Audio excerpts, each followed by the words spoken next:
La República Mexicana está situada en una de las regiones sísmicamente más activas del mundo, enclavada dentro del área conocida como el Cinturón Circumpacífico, donde se concentra la mayor actividad sísmica del planeta.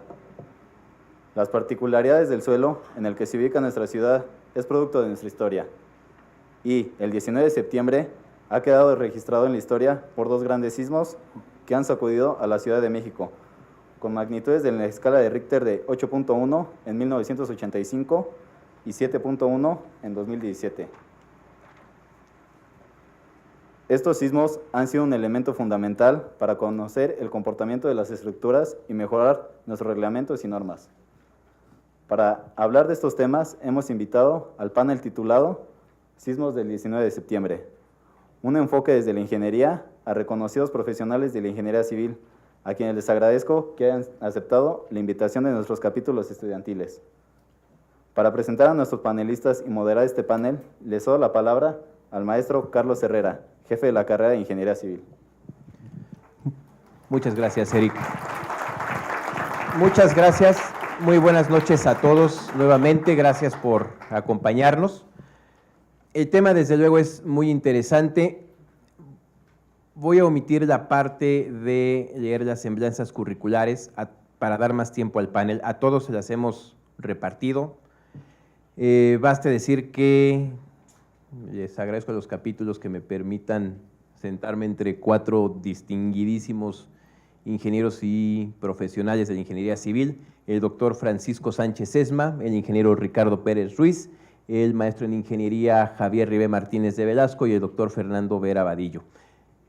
Al principio habían sido dos profesores nuestros, pero tengo que agregar que también el ingeniero Pérez Ruiz ha sido catedrático nuestro, y me acabo de enterar que el doctor Sánchez Sesma también vino a cuidar algún examen hace algunos años. Entonces, pues bienvenidos todos a su casa.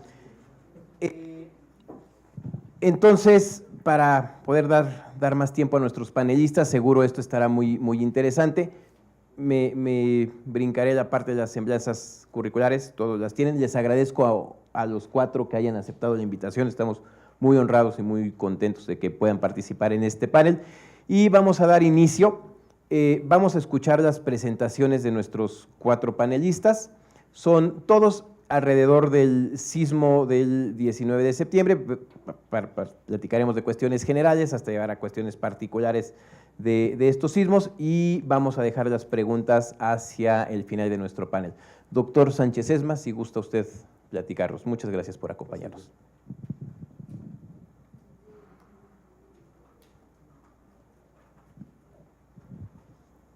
Pues muchísimas gracias por la invitación. Es siempre, efectivamente, hace algunos años el ingeniero Humberto Alessandrini, profesor de matemáticas, ahora vive en Veracruz, pero él fue profesor de matemáticas en el bachillerato de La Salle, y fue mi primer contacto entonces, y desde entonces he tenido el gusto de conocer a algunos de los egresados de esta casa de estudios.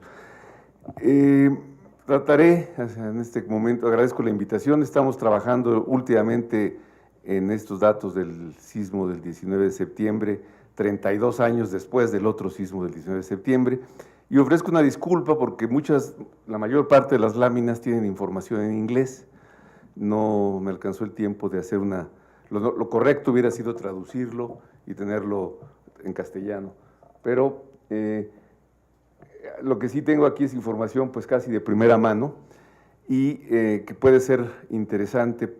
¿Y por qué ha generado tanta inquietud?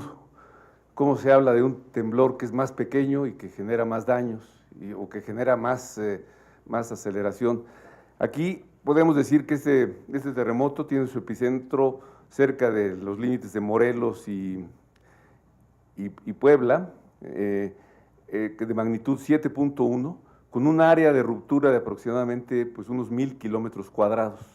O sea, es un área que podríamos imaginar un cuadrado de poco más de 30 por 30 kilómetros, que comparado con el temblor de Michoacán, pues es muy pequeño, porque el temblor de Michoacán tuvo un área de ruptura de aproximadamente 200 kilómetros por 70 de ancho.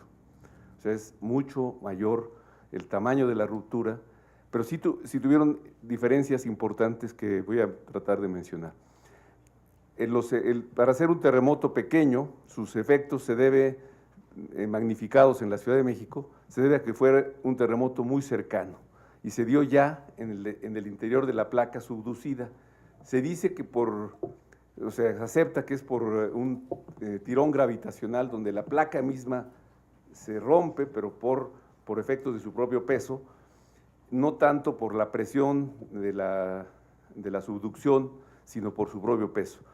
Así que los detalles, aquí están los detalles de la localización, a ver si aquí traigo aquí un láser que permite.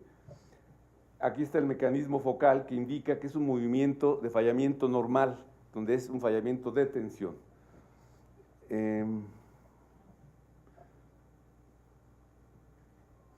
Aquí, para compararlo, hay otro temblor que ocurrió en ese mismo mes, además lo pongo aquí de referencia, fue mucho mayor, tiene un área de ruptura de poco más de 200 kilómetros que está aquí en la zona de Tehuantepec. Ahí la placa tiene un ángulo de subducción, la placa de Cocos, la misma placa de Cocos, es mucho más tendida, su buzamiento es mucho mayor, y los daños en la zona de Oaxaca y de Chiapas pues son impresionantes. Aquí se sintió realmente muy poco, y es otro de los sismos de septiembre, pero a los que no me voy a referir por el momento. El caso del sismo de este año de nosotros, el de septiembre de 19 del 2017, es que, como les dije, ocurre aproximadamente en la parte donde la placa se empieza a curvar más para ingresar al manto. Desde un punto de vista sismológico no es ninguna sorpresa.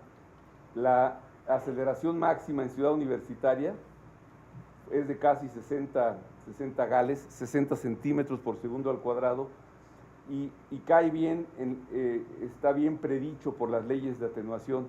Ese puntito está ahí en medio entre magnitud 6.5 y 7.5.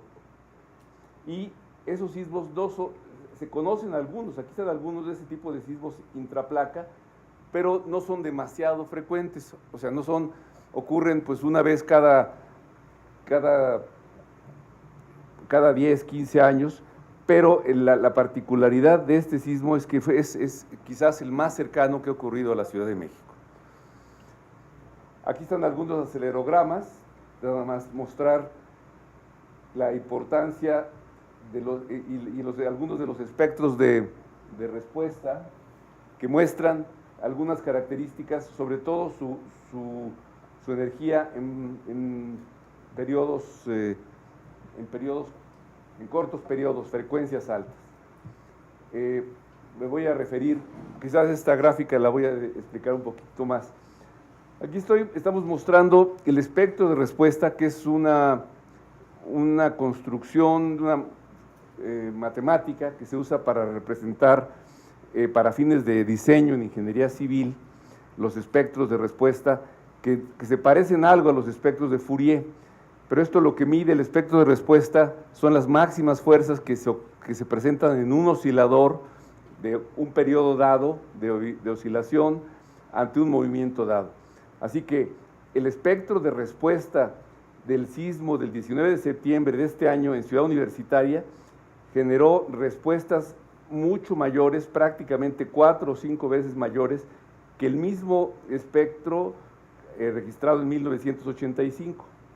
O sea, aquí está en negro el espectro en 1985 y se pueden ver que las amplificaciones del sismo de fallamiento normal del 19 de septiembre de este año, aquí en rojo está el 19 de septiembre de 2017 y en negro el de 1985. Se ve que en periodo corto, o sea, el movimiento es mucho más rápido, los que lo sentimos pues nos damos cuenta de que aquí estamos hablando de un periodo de 0.3 segundos, es una frecuencia de aproximadamente 3 ciclos por segundo. En comparación, el sismo en SST, el sismo de 85 está aquí en negro y se ve que para periodos cortos fueron muy semejantes los movimientos. En cambio, para periodo largo, periodo en donde el movimiento es mucho más dulce, mucho más arrullador, las amplificaciones fueron mucho más grandes. Aquí se ve la diferencia de un terremoto como el de 85, que fue un terremoto mucho mayor, pero con un contenido de energía más grande en periodo largo, frecuencias cortas.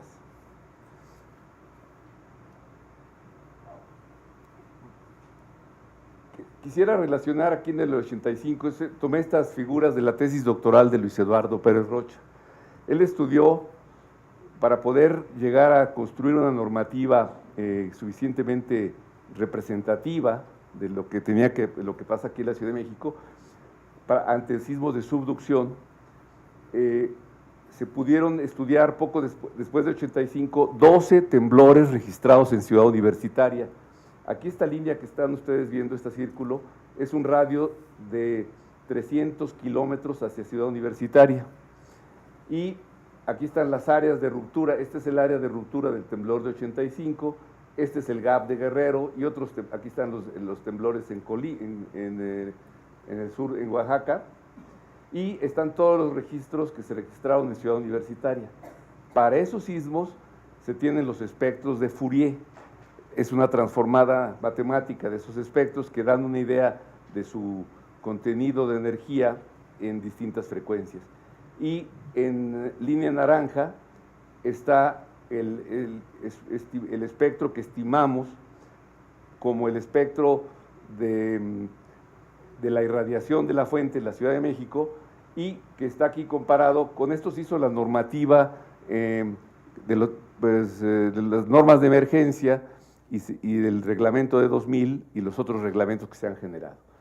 Es decir, este trapecio representa tanto el sismo de Michoacán como el sismo postulado para la brecha de Guerrero.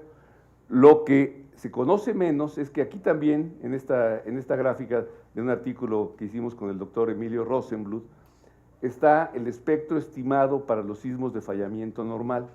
Ya se sabe que estos sismos tienen una mayor energía en las frecuencias altas, entre 1 y 10 Hz, aquí estamos, aquí en esta parte, las frecuencias altas, es decir, los periodos cortos, es un sismo que puede ocurrir, como lo vimos, y que ya estaba considerado en la normativa.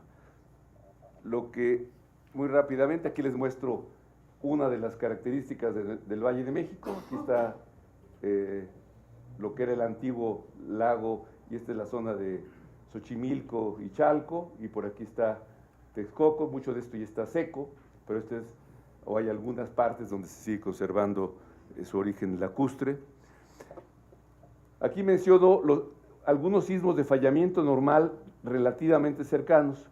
Uno de ellos lo tuvimos en 2013, el sismo de Huitzuco, a 150 kilómetros. Ocurrió en la noche y tuvo características muy semejantes a las del 19 de septiembre del 2017. La ventaja fue para nosotros que era más chiquito, de magnitud 5.8 y a 150 kilómetros. Este es el número 3 de esta serie. El otro, y otros temblores semejantes que no generaron mayores problemas aquí en la Ciudad de México, a pesar de ser de magnitudes 5.9, 5.7, 5.8. En cambio, de magnitud 7.1 y muy cercano, generó lo que ya sabemos. Muy rápidamente les menciono, este sismo ha sido bastante bien registrado, o relativamente bien registrado, no como quisiéramos, pero esta es la red del CIRES. Faltan aquí las estaciones de Ciudad Universitaria, la de Tacubaya, SST, unas 6 o 7 estaciones adicionales, y tenemos una colección de espectros de Fourier de las 70 y tantas estaciones, y aquí se ve a grandes rasgos, estos son espectros de Fourier, donde aquí están las frecuencias en escala logarítmica y las amplitudes en centímetros por segundo. Las aceleraciones van en centímetros por segundo al cuadrado, pero la transformada de Fourier introduce un tiempo adicional, de manera que tiene unidades de velocidad. Y se alcanza a ver del análisis de estas gráficas cómo en algunos casos los efectos de sitio, las amplificaciones locales, produjeron enormes amplificaciones. Aquí están estos casos. Los niveles espectrales que se tienen son comparables a los del 85, a pesar de tener en estas gráficas hice un análisis en 3 estaciones, nada más para darles una idea. Aquí está una estación en terreno firme, otra estación en la zona de transición y otra en la zona del lago. Para esas 3 estaciones tengo el movimiento aquí. Es un movimiento excepcional en el sentido de que la duración es muy corta. La duración en este sitio de la zona del lago, aquí está 1 minuto marcado en la flecha azul. Y lo notable de este temblor es que las aceleraciones verticales son muy importantes debido a la cercanía y a la profundidad, aproximadamente 60 kilómetros de profundidad. Las ondas llegan prácticamente de manera vertical sin atenuarse mucho. Entonces tenemos grandes aceleraciones verticales y comparado con el 85, vean aquí este déficit en frecuencias bajas. Ese es importante, pero vean cómo está sobrecargado, digamos, de energía en frecuencias altas. Eso fue lo que sentimos como gran rapidez en las oscilaciones y cómo en algunos casos se superan las previsiones reglamentarias.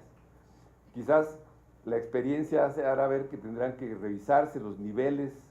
Ahora se considera que habrá un código, según parece va a ser en línea, va a estar en internet, el nuevo reglamento de construcciones para obtener las ordenadas, va a ser dinámico en este sentido.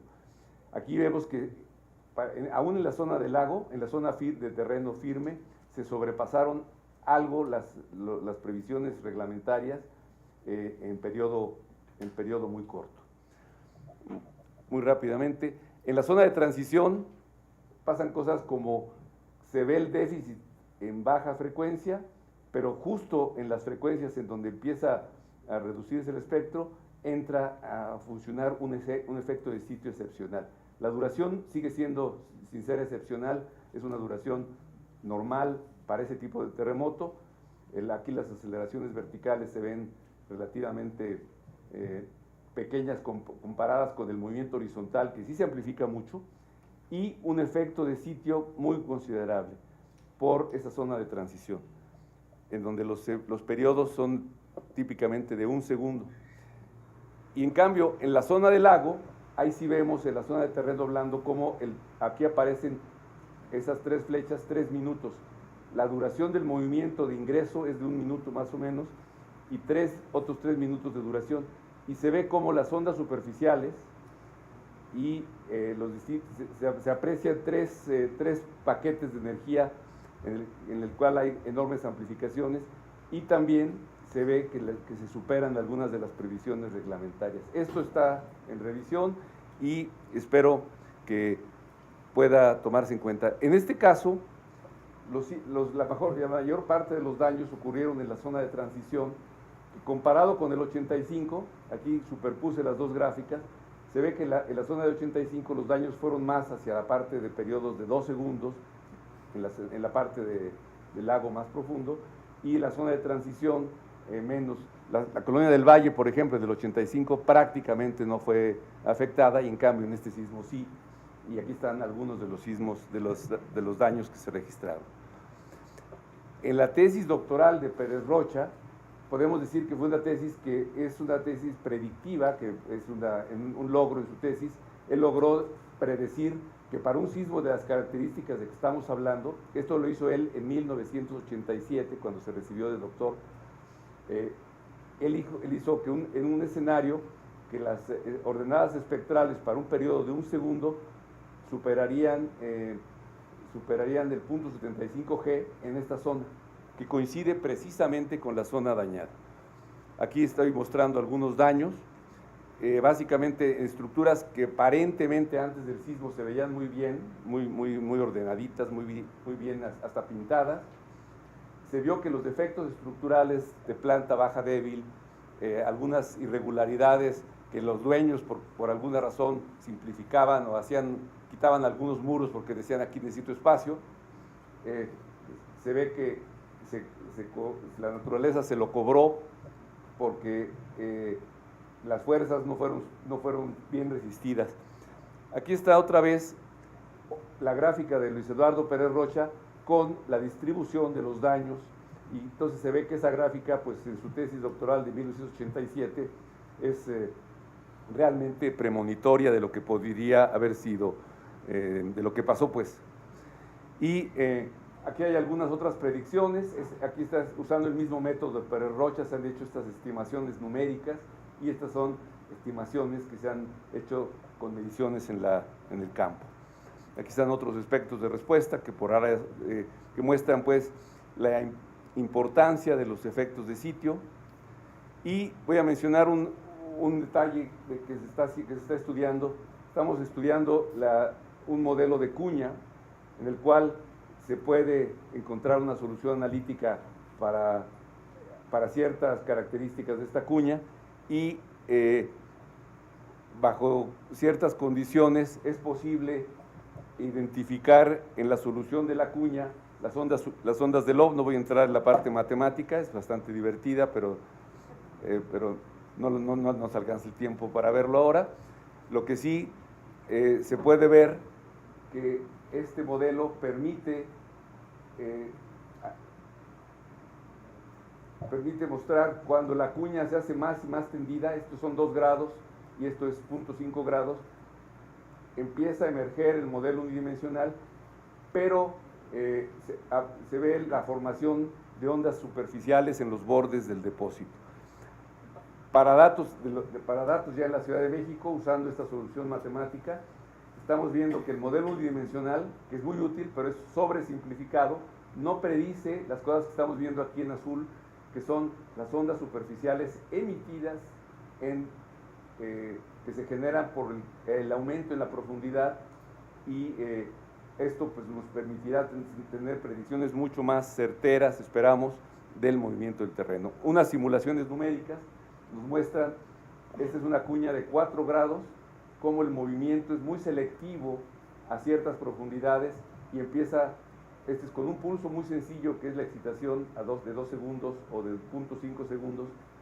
Se puede ver que el efecto cuña puede permitir explicar algunas de las características de los daños en la Ciudad de México. Aquí están, por ejemplo, para ciertos periodos, pues esto no le hace prácticamente nada la estructura de los efectos de sitio, pero a medida de que cambia el periodo del pulso de excitación, se ve cómo se empiezan a dar amplificaciones de una manera muy selectiva. El efecto cuña entonces podrá permitir explicar en las observaciones esta presencia, esta generación de ondas superficiales. Yo creo que con esto les agradezco su atención y le pedamos el espacio a mis colegas de la mesa redonda para que las preguntas serán después, ¿verdad? ¿O ahora? Después. Muy bien, pues les agradezco por lo pronto su atención.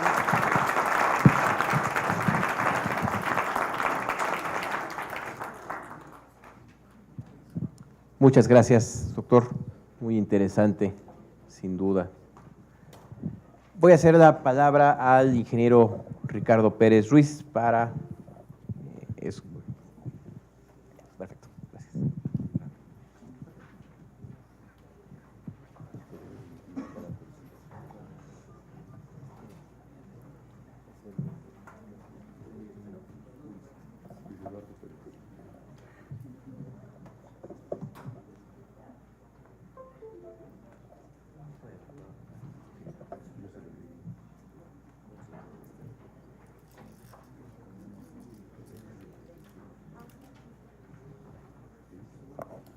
Buenas tardes. Antes que nada quisiera agradecer a la institución de la Universidad La Salle y especialmente al ingeniero Carlos Herrera, Carlos Alfonso, a quien con mucho afecto le digo Poncho desde que estaba estudiando en la preparatoria. Y bueno, agradezco la invitación para hablar sobre este tema. El tema que he preparado es información similar a la que presentó el doctor Sánchez Sesma, pero con la interpretación que le podemos dar los ingenieros que nos dedicamos a la práctica ya para el diseño y la construcción de edificios. Bien, empezaremos pues por simplificar un poco, digamos, la parte que comentó el doctor Sánchez Sesma, es sobre la presencia del sismo del 19 de septiembre de este año 2017, que se generó con estas características. Aquí está. aquí. Y yo quisiera hacerles un poco más de énfasis en lo que representa el temblor de este año, que no fue por una falla en el contacto de la placa de Cocos. Es un corte transversal donde de este lado vemos la placa norteamericana, donde está la Ciudad de México, en este embalse, como lo vemos, y la placa de Cocos. En el 85 fue por subducción, hubo una fractura en la zona de contacto de las placas, y en este caso fue una falla de tipo normal, como se ha explicado. La interpretación que le damos un poco más práctica es que esta placa, por su longitud y al estar gravitando sobre una masa que ya no es propiamente suelo, por peso propio tuvo una fractura, y esa fractura se tradujo de manera casi vertical sobre lo que es la Ciudad de México, produciendo efectos más dañinos en algunas zonas que los del 1985, aunque fue de menor magnitud, pero muy cercano, como ya lo explicó el doctor. Este es un mapa de la Ciudad de México, en donde se tienen más de una centena de instrumentos o de estaciones acelerográficas en las que se registran las aceleraciones que sufre el suelo en las dos direcciones, es decir, los equipos están preparados para registrar en direcciones norte-sur, oriente-poniente y vertical. De estas estaciones se obtuvieron acelerogramas en diferentes zonas de la ciudad, representada en este caso por colores, en donde la zona izquierda es la zona de terreno firme, por donde se encuentra Ciudad Universitaria y toda la zona de cerros. La zona de transición, que se puede decir que es las playas, donde las lluvias arrastraban cierto material, y no precisamente es arcilla. La zona roja es la zona del lago, de ya arcillas muy profundas y de terreno muy blando. Entonces, los espectros o los que se obtuvieron de los diferentes registros fue muy valioso, porque ahora con la instrumentación que se tiene se puede calibrar todo el comportamiento del suelo en la Ciudad de México. Vamos a ver algunas de las gráficas. Antes que nada, bueno, este esquema sencillo ejemplifica cómo cuando unas ciertas ondas sismológicas viajan por el suelo firme, llegan a la Ciudad de México, que es una zona del lago, y por las características del subsuelo, las aceleraciones se amplifican por el terreno, que es deformable, con muy poca capacidad a la compresión y también a la fuerza cortante. De estas gráficas que vamos a ver, se obtiene, o el reglamento, expresa un espectro que se le llama de diseño, y que trata de ser una envolvente de diferentes registros en la ciudad para cubrir las posibles eventualidades de un temblor en cualquier zona de la ciudad. El reglamento de construcciones actualmente especifica con esta tabla cuáles son los espectros de diseño, y este valor de C es muy importante, que representa una fracción de la gravedad en lo que es la gráfica más alta, o la meseta que le llamamos, del espectro de diseño en diferentes zonas. En la zona de terreno firme, el coeficiente actual es de 0.16, en la zona de transición 0.32, y en la zona del lago 0.40, con algunas variaciones dentro de la zona del lago dependiendo de la región. Estos valores los vamos a representar un poquito más adelante. Bien, en estas tres gráficas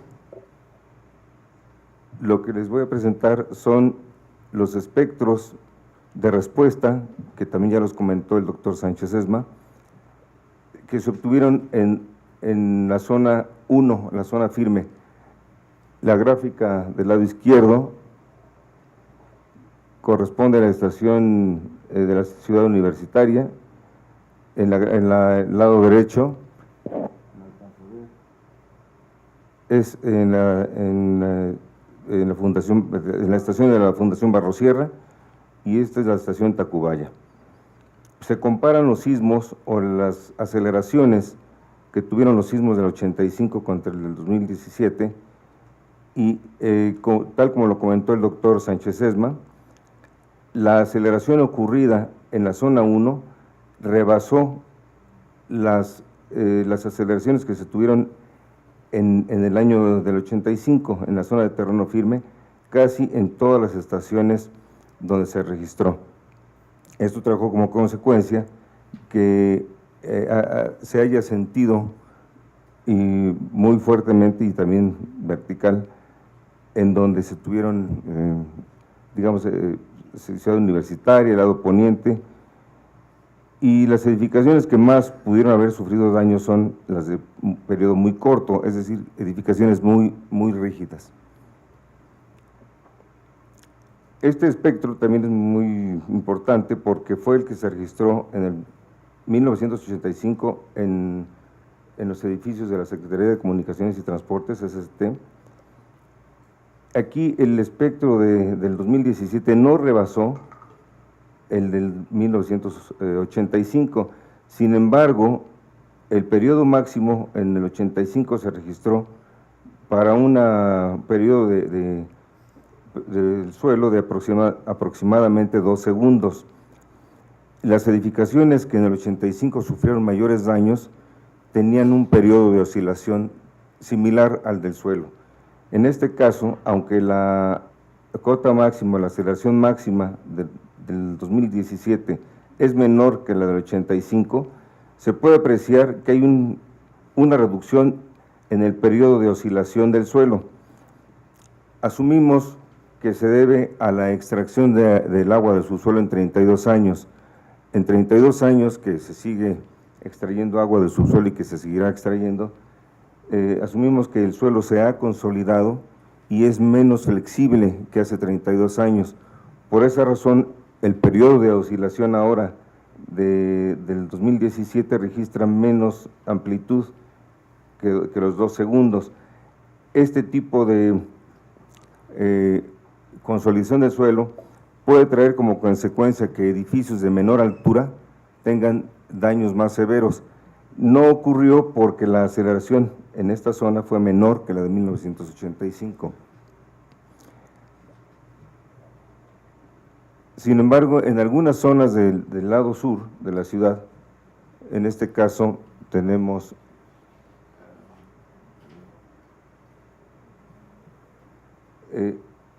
los espectros de respuesta rebasaron, lo voy a poner aquí está. Este es un espectro de respuesta actual del 2017 y el del 2000, esta línea es el coeficiente sísmico o la meseta del espectro de diseño del reglamento. Esto ocurrió del lado sur de la Ciudad de México. Entonces, algunas edificaciones tuvieron mayor fuerza sísmica con la que pudieron haber sido diseñadas, sobre todo aquellas que tienen un periodo de oscilación cercanas a 1 segundo. Cualquier edificación más alta o de menor altura, cuyos periodos de oscilación difieran de 1 segundo, obviamente tuvieron menores efectos de daños, pero aquellas que coincidieron con un periodo de oscilación de 1 segundo, 7, 8 pisos de una edificación, reportaron mayor cantidad de daños. Bien, de todas estas gráficas se obtiene los espectros de diseño, las gráficas de respuesta se obtienen de un modelo sometido a aceleraciones del suelo, en el que, dependiendo del periodo de oscilación de la base, la estructura representa una aceleración o una respuesta de aceleración dependiendo de la velocidad de la aceleración de la base. Así es como se construyen de una manera o se expresan de una manera más sencilla o simplificada lo que es el espectro de respuesta. En lo que corresponde a algunos daños, muchos se han publicado, por supuesto, en diferentes notas técnicas o en revistas técnicas, pero hubo diferentes tipos de fallas y la presentación de estas fotografías no es tanto para expresar las fallas, sino cómo se dio el tema en el que participamos algunos ingenieros de la práctica para la elaboración de dictámenes de edificaciones que habrían sufrido daños. Aquí vemos unas fallas en columnas de una planta que le llamamos planta flexible, muy común en edificios destinados a destinados a departamentos, donde la planta baja se utiliza para estacionamiento y la planta alta son muros. Otros golpe entre edificaciones, daños en estructuras esqueléticas de marcos, pero con muros de relleno que no son estructurales.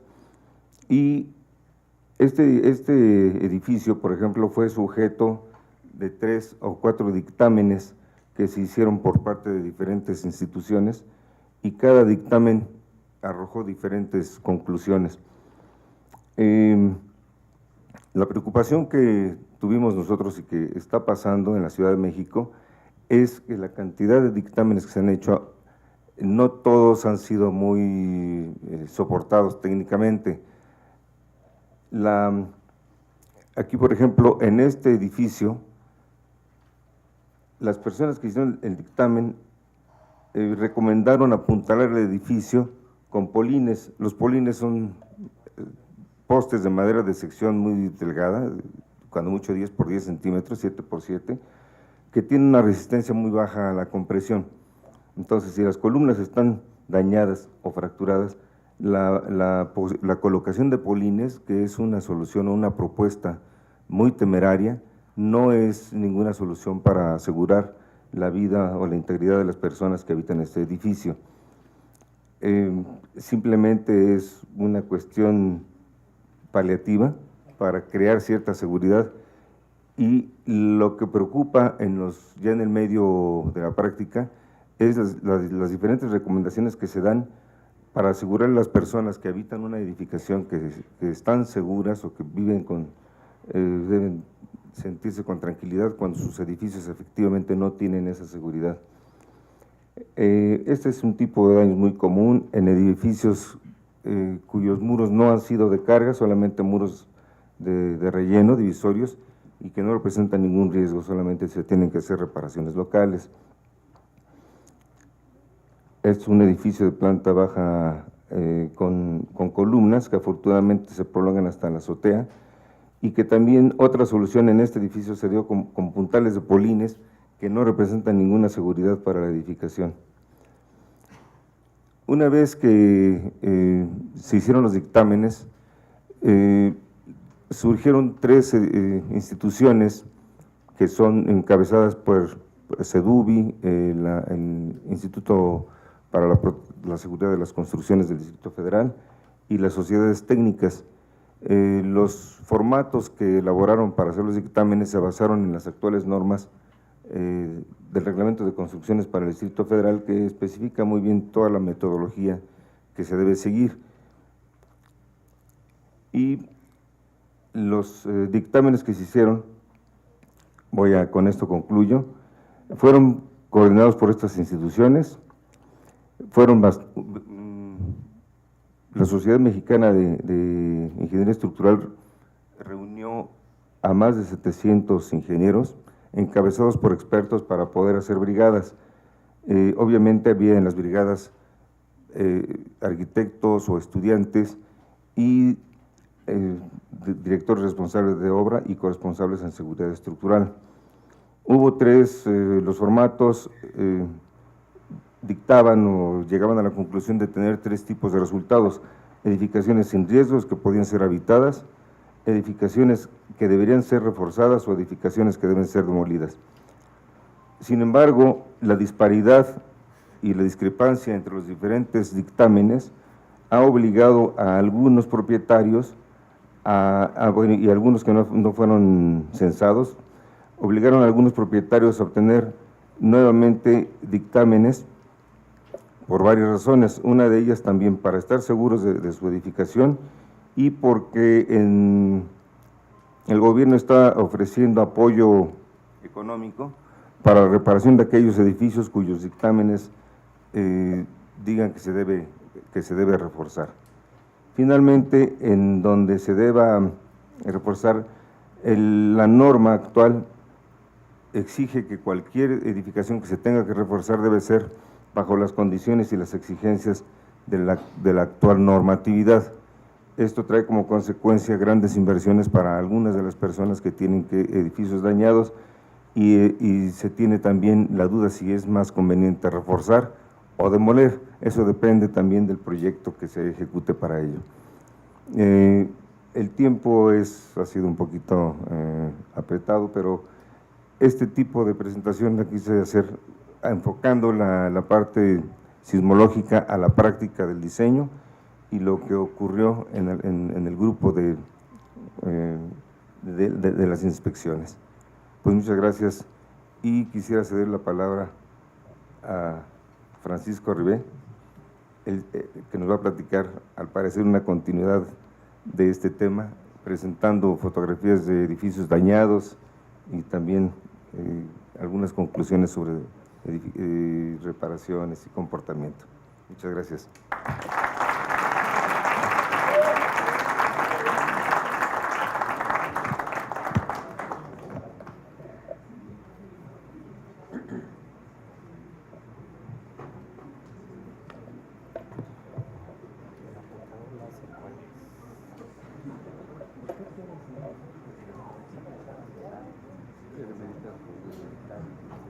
Este es para el pasarle.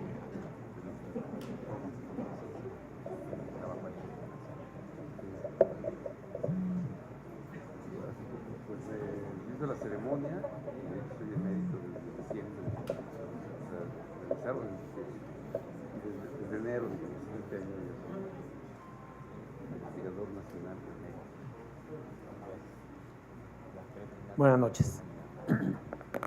No, pues, Bueno, algunas cosas ya se mencionaron, pero me trataré de ir más rápido sobre la que ya se dijo.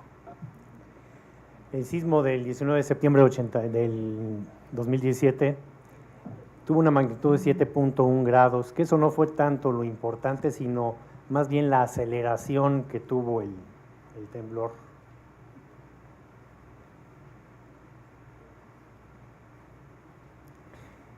La aceleración en Ciudad Universitaria en el 85 fue de 4 veces G, 40 Gals, y ahora fue de 6, o sea, fue una aceleración mucho mayor en este temblor que en el 85, y eso es lo que realmente le pegó más fuerte a la Ciudad de México.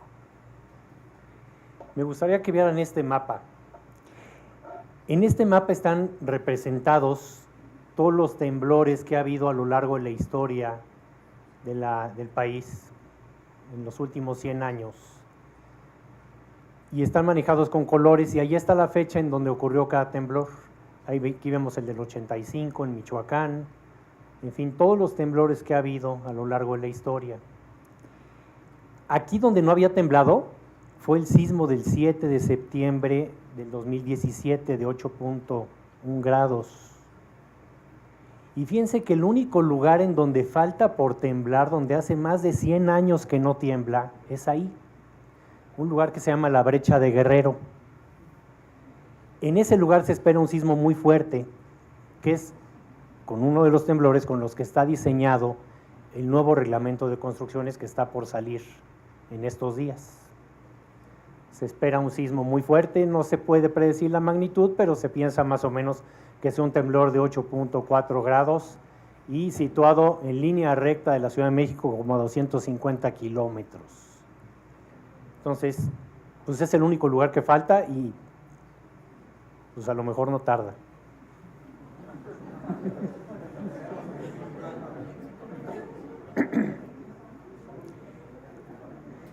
Esto lo tomé de una publicación que sacó el Instituto de Ingeniería.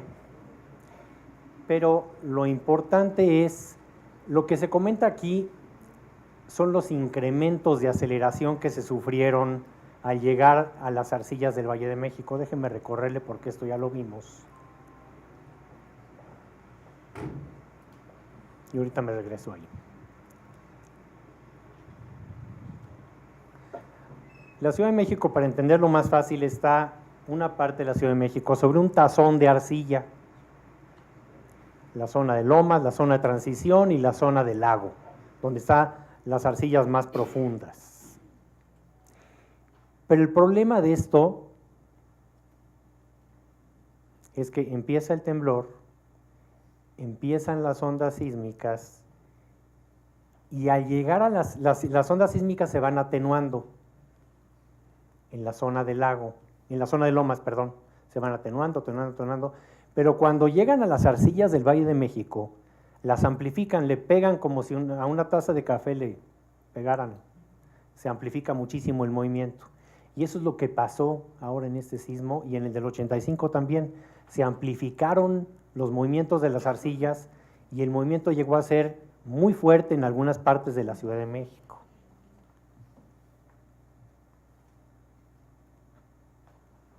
No voy a regresar. Fíjense, estas son las aceleraciones que se sufrieron en edificios con periodo parecido a los 2 segundos, o sea, ¿cuánto tarda en ir y venir un edificio? Los edificios que tardaron en ir y venir aproximadamente 2 segundos son edificios entre 16 y 20 pisos, sufrieron estas aceleraciones que son de 464 aproximadamente centímetros sobre segundo cuadrado. Eso quiere decir, y eso es más o menos con lo que se diseñan edificios en esa zona. Entonces, en muchas zonas, la aceleración que ocurrió real en esos edificios fue mucho más alta que con la que se diseñaron. Y en toda esta zona amarilla, que precisamente coincide en donde hubo la zona de daños, que es la misma gráfica que presentó el doctor Sánchez Sesma. Todos estos edificios en punto rojo se cayeron. Empezamos por Villacuapa, Xochimilco, subimos a la colonia Condesa, subimos a la colonia del Valle, Coyoacán, colonia Condesa, y luego nos vamos hasta el edificio que se cayó en Lindavista, que quedó ahí como aislado.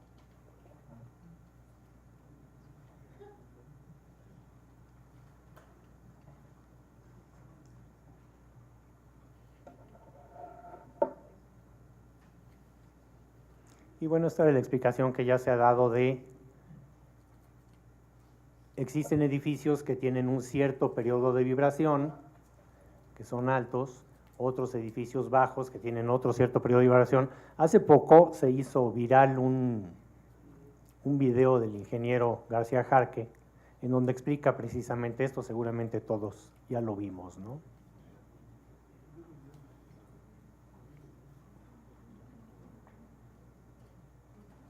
Entonces, el problema que sucedió aquí es que como fue un sismo cercano, las ondas sísmicas llegaron poco atenuadas y aparte se amplificaron. Entonces, por eso nos pegó tan fuerte este sismo, ¿no?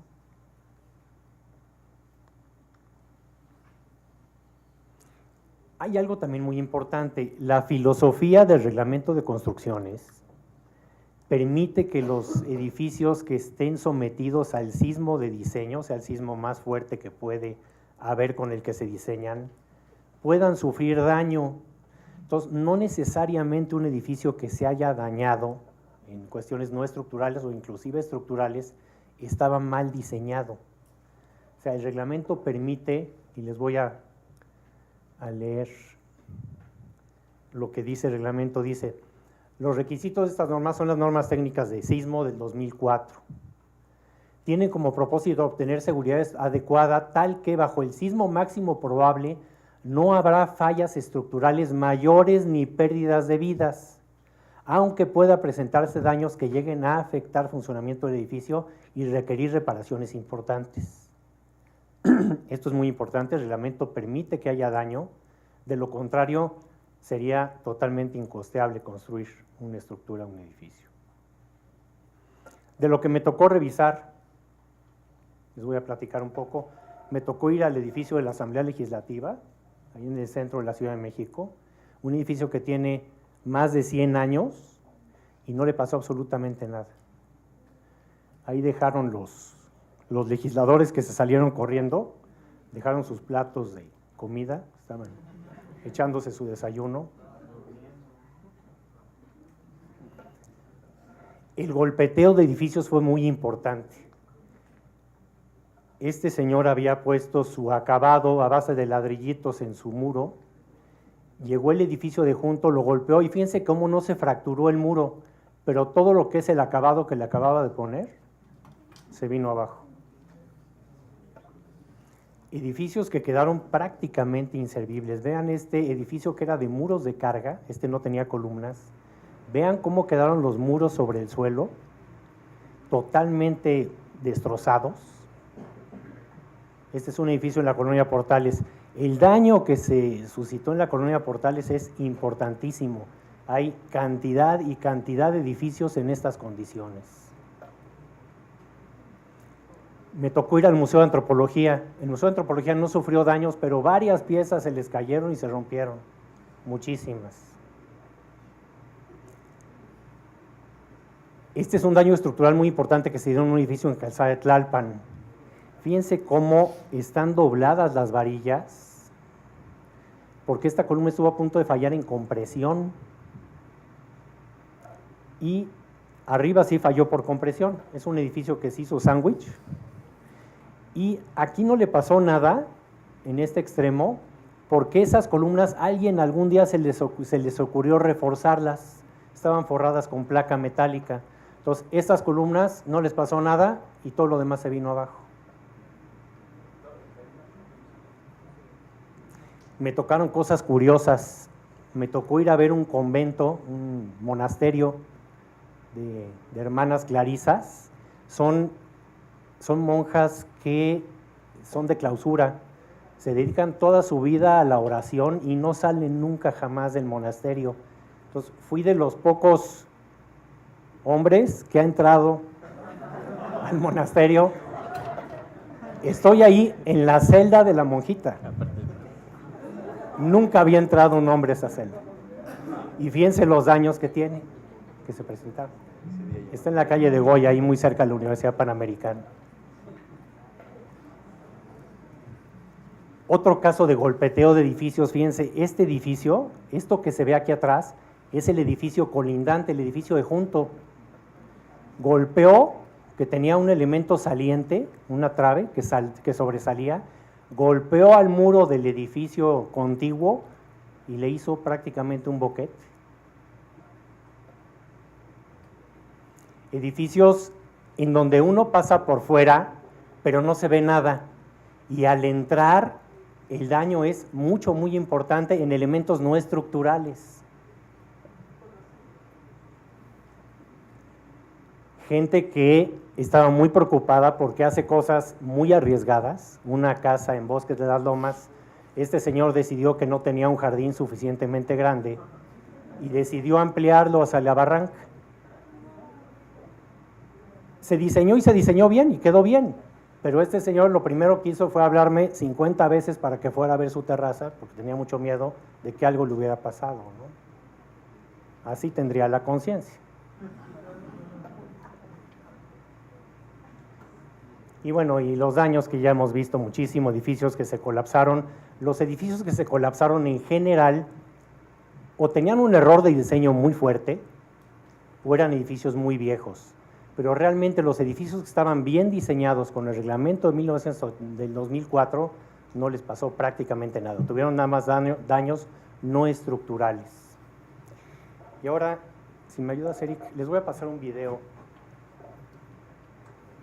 Pero ¿sabes qué? Mejor es que está aislado, porque ese me late que no va. Ahí está.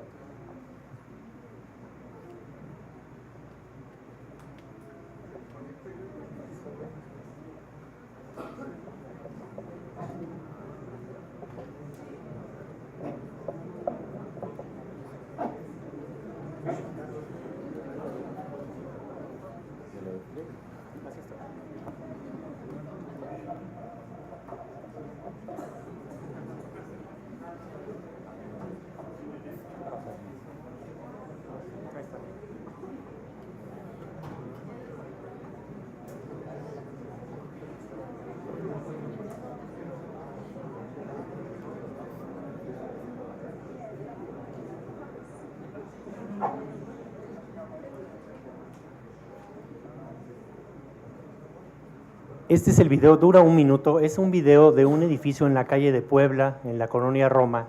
Lo vamos a ver 2 veces porque me interesa que primero lo vean y luego lo vamos a repetir porque quiero enseñarles algo muy interesante en este video.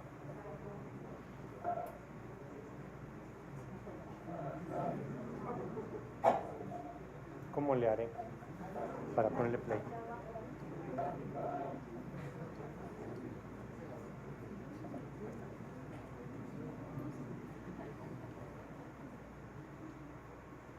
Es el site de cómputo en un 4º nivel.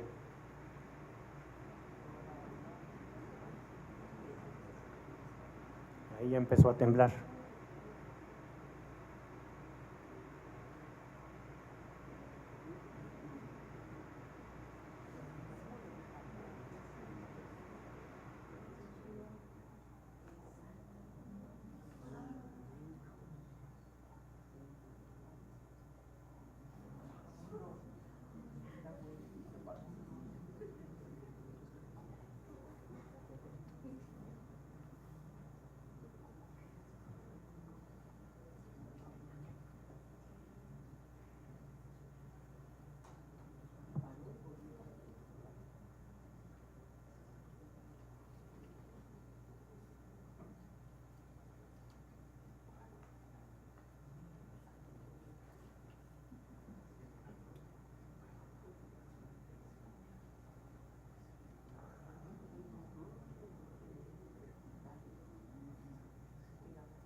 Y ahí terminó. ¿Lo podemos volver a poner?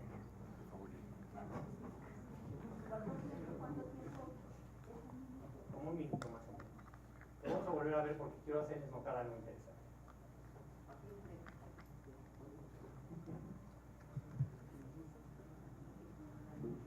Quiero que se fijen en la dirección en la que se mueven los muebles, los muebles de cómputo.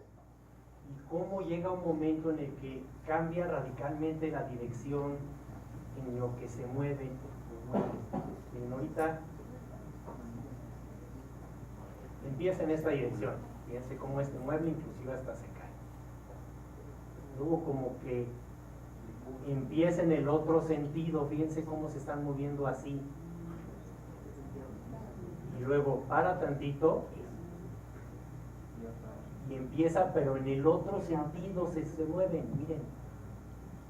No sé si aquí el doctor Sánchez Esma nos pueda orientar en estos cambios de dirección muy curiosos y muy interesantes, ¿no?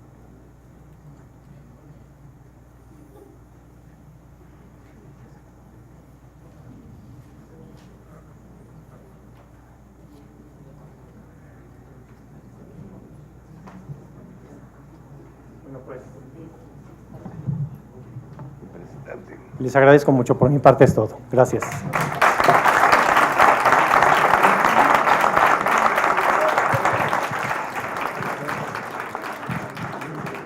Muchas gracias, Javier, gracias por el material que preparaste, sin duda va a generar comentarios hacia el final. Finalmente escuchamos al doctor Fernando Vera Vadillo.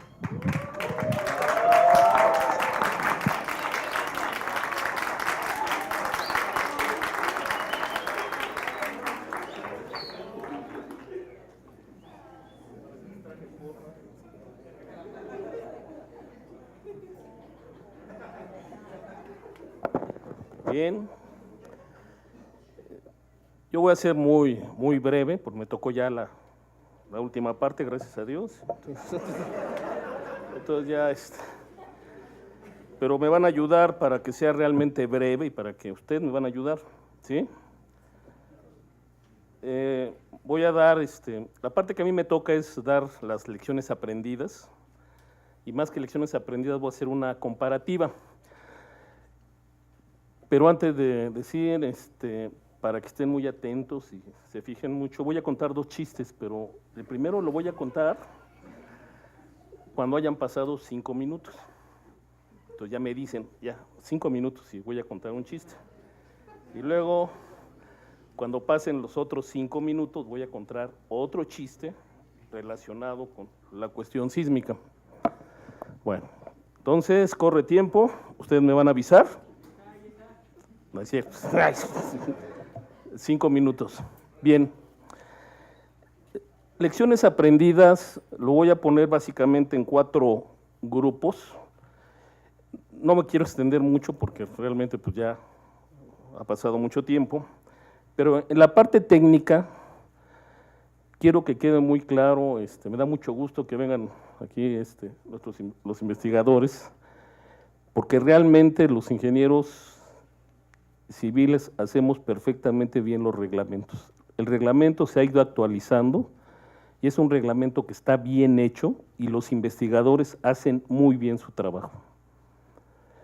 Entonces, en cuanto a la parte técnica, no nos pueden decir a los civiles, la gente, que los reglamentos están mal. Los reglamentos están perfectamente bien cuando se cumplen y están perfectamente actualizados y los investigadores cumplen con su chamba.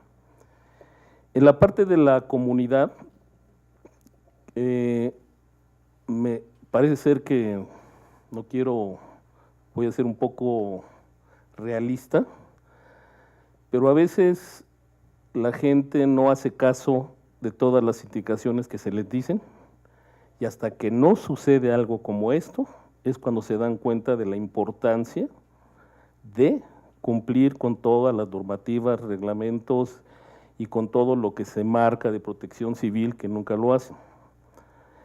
En muchas escuelas, cuando se hacen los simulacros, los alumnos lo toman a broma. La gente no toma con seriedad todo lo que se les dice, todas las recomendaciones, nada, lo toman y cuando sucede una desgracia como esta, es cuando la gente se da cuenta que se deben de hacer las cosas con la seriedad adecuada. En el 85, todos los que vivimos el 85, nos cambió la mentalidad, la actitud y la forma de ver las cosas. Hoy, en este sismo, volvió a pasar lo mismo. La gente que lo ve, que lo vive y que ve las situaciones se da cuenta que los simulacros, la cuestión de revisión, todas las actitudes, no se les dice nomás por juego, son cosas que son serias para la vida de las personas. Y el otro aspecto que puedo decir de lecciones aprendidas, tengo que reconocer que ha habido un cambio muy fuerte del 85 hasta ahorita, ya lo han platicado los otros panelistas. Y en la parte, ahora quiero hablar de la parte de los alumnos. Qué bueno que ahora estuvieron todos los que están ahorita en mi grupo, porque me tienen que entregar el trabajo la próxima semana, entonces ya tienen más información para que quede mucho más completo el reporte que me van a entregar la próxima semana. Pero desde el punto de vista universitario, que es algo que yo he estado insistiendo mucho, es que en los planes de estudio de nuestras universidades, en especial de la Universidad de La Salle, siempre he estado insistiendo en que debe haber un rubro de revisión presísmica y posísmica. En la última revisión que se hizo del temario, sí se alcanzó, esas propuestas que yo hice se presentan de alguna manera dentro del temario, pero sí se debe de hacer una revisión en toda esta parte que los alumnos tienen que aprender, tienen que saber. Y muchas veces en los planes de estudio no se consideran. Ha habido varios simposios de la enseñanza de la ingeniería sísmica. Aquí los presidentes de las mesas de las sociedades saben que ha habido varios simposios donde se analiza y se estudia y se cuestiona, ¿no?, qué es lo que se debe de enseñar en la parte de ingeniería sísmica. Bueno, una parte que considero muy importante es esta de revisión presísmica y posísmica. Otro aspecto que considero muy importante es la parte de instrumentación sísmica. La instrumentación sísmica hace 30 y tantos años era carísima. se requería equipo muy caro, se requería tener bastante dinero para poder hacer bastantes pruebas de instrumentación. Actualmente ya han bajado los precios y ya se pueden conseguir sensores y programas y bueno, de una forma muy relativamente barata. Y una de mis propuestas es, dentro del nuevo plan de estudios, considerar la instrumentación sísmica. Aquí en la universidad tenemos un acelerógrafo, midió algo del sismo y lo hemos estado, y esa instrumentación la hemos estado proponiendo en nuestros cursos de ingeniería sísmica. Para interpretar, no pretendemos que sean unos expertos en la instrumentación, sino que sepan de alguna forma poder estudiar, entender, analizar toda la información que nos dan las redes, la red sismológica que se tiene aquí en la Ciudad de México. Y el otro aspecto que para mí es muy importante y es para mí lo más importante de todo lo que se dijo ahorita, y lo quiero dejar bien claro, es lo más importante de todo, es la ética del ingeniero. Edmundo ya lo ha dicho de una forma, y cada vez que él va a dar nos da sus mensajes, algo que siempre está insistiendo es que tenemos que actuar con ética a la hora de este tipo de situaciones. Si la gente, los ingenieros actuaran todos con la ética que debe de ser, nos hubiéramos ahorrado muchos problemas, muchas desgracias, muchas cosas. Ahorita vimos que inclusive para empezar a hacer los reportes, empieza a haber contradicciones, porque hay gente que no está actuando con la ética adecuada y no dice las cosas como son y no actúa en la forma como debe de ser. Ustedes tienen que ser la generación, y me refiero a todos ustedes, que tienen que empezar a cambiar esas actitudes que tenemos, de que muchos ingenieros tienen, con respecto a la forma de actuar y en la forma de ser. Ustedes ya se dieron cuenta de lo que sucede cuando los ingenieros son irresponsables, cuando la gente no actúa en la forma adecuada, cuando no son gente con valor, que no sabe realmente la importancia y la responsabilidad. Ahorita lo acaba de decir Edmundo, se están ustedes responsabilizando de algo.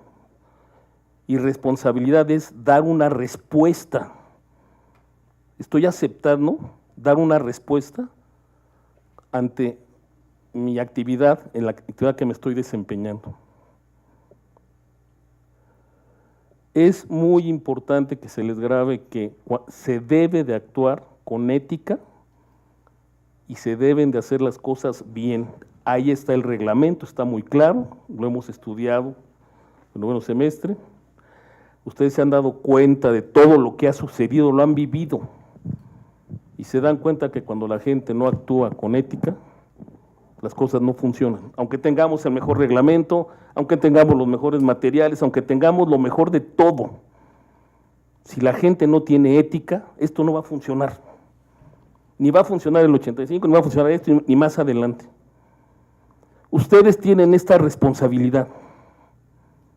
No sabemos cuándo va a venir otro sismo, no sabemos qué va a ocurrir, pero si ustedes van siendo la nueva generación de gente que actúa con los valores que le está dando su universidad y hacen las cosas como deben de ser, están ustedes creando un ambiente adecuado.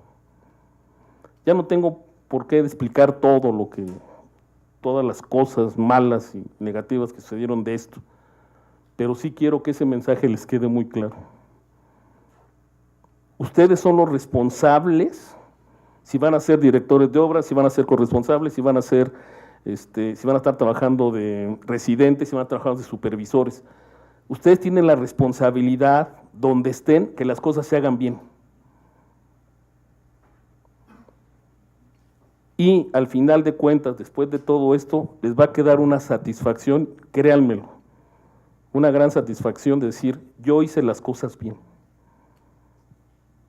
Y las cosas donde yo estuve, en el lugar donde yo estuve y donde yo estuve trabajando y todo, las cosas se hicieron como se debieron de haber hecho. Ese orgullo que les queda, y se lo dice alguien que ya ha vivido algún tiempo, que se siente una gran alegría. No, ya pasé la crisis de los 60, no se preocupen. Ya. Es una gran alegría decir, he llegado con la alegría de saber que hice las cosas en forma adecuada y cómo se debió de haber hecho. Tenemos que cambiar esta situación, lo tenemos que cambiar, y la única forma de cambiarla es que lo cambien ustedes, en su forma de ser y en su forma de actuar. Tenemos que enseñarle a la comunidad de ingenieros que los ingenieros lasallistas hacemos las cosas bien, y muy bien. Entonces, ese es mi mensaje, y creo que esa es la lección más importante que hemos aprendido ahora en este sismo que sucedió. Bueno, ¿ya pasaron los 5 minutos? De hecho, pasaron 12.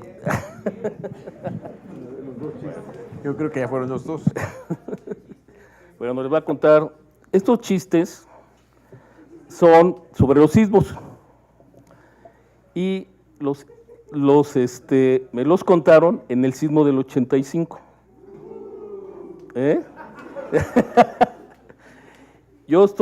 Realmente estaba yo impresionado porque nunca me imaginé que, pues, siempre en este tipo de desgracias, los mexicanos tuvieran el ingenio para estar contando chistes. En el 85 contaron muchos chistes, hoy nomás voy a contar 2, uno que nomás le van a entender los ingenieros, y otro que a veces les cuento a algunos de ustedes, pero contaron muchos chistes en el 85, ahora en este realmente no hubo muchos chistes, nomás hicieron chistes sobre la alerta sísmica, pero no hubo más chistes, ¿no? Bueno, entonces se los voy a contar. El primero, está una estación de radio en el 5º piso, ya empieza su actividad, ya empiezan entonces ellos a activarse y todo, ya conectan todo y todo, ¿no? Y ellos dicen, bueno, aquí, Radio RK, transmitiendo, y empieza a temblar, transmitiendo desde el piso 5, 4, 3, 2, 1.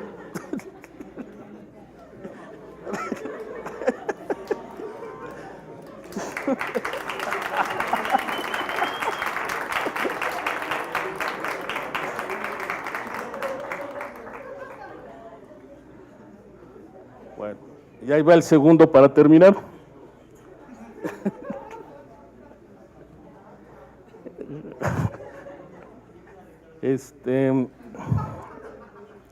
Y ese, me refiero al sismo del 85, porque fue en el 85, ¿no? Entonces están en el 85, aquí toda la mesa, ¿no?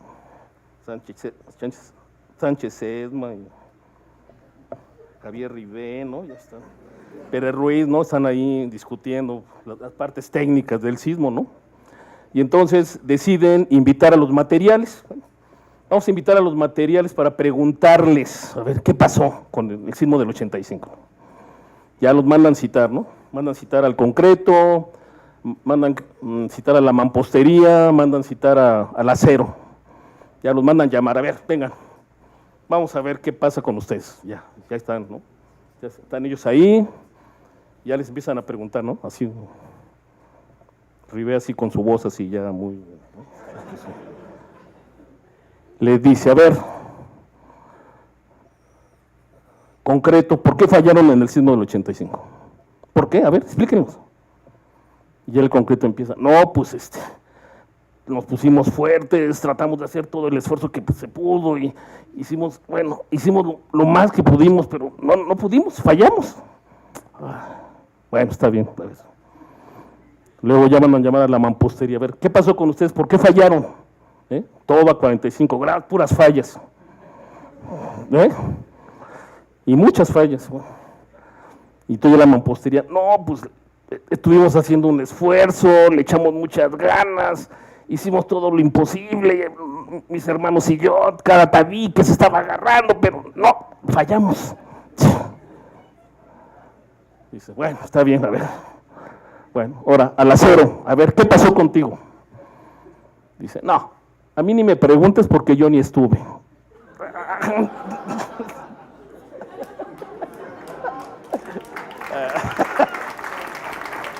Bueno, muchas gracias.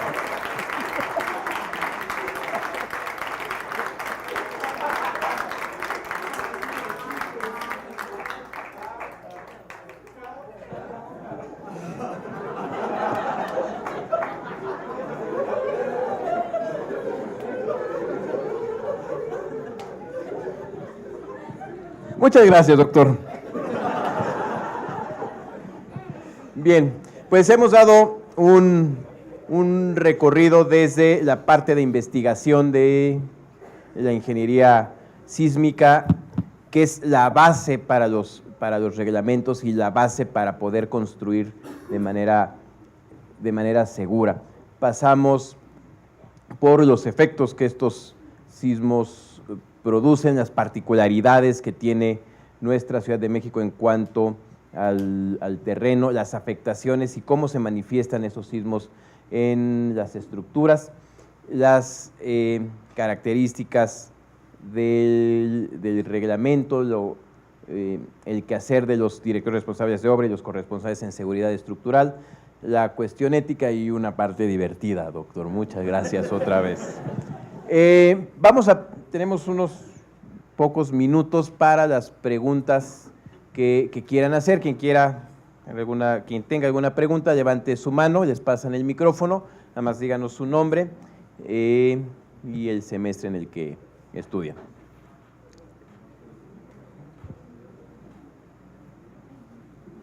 Ahí atrás. Allá tiene, Katy.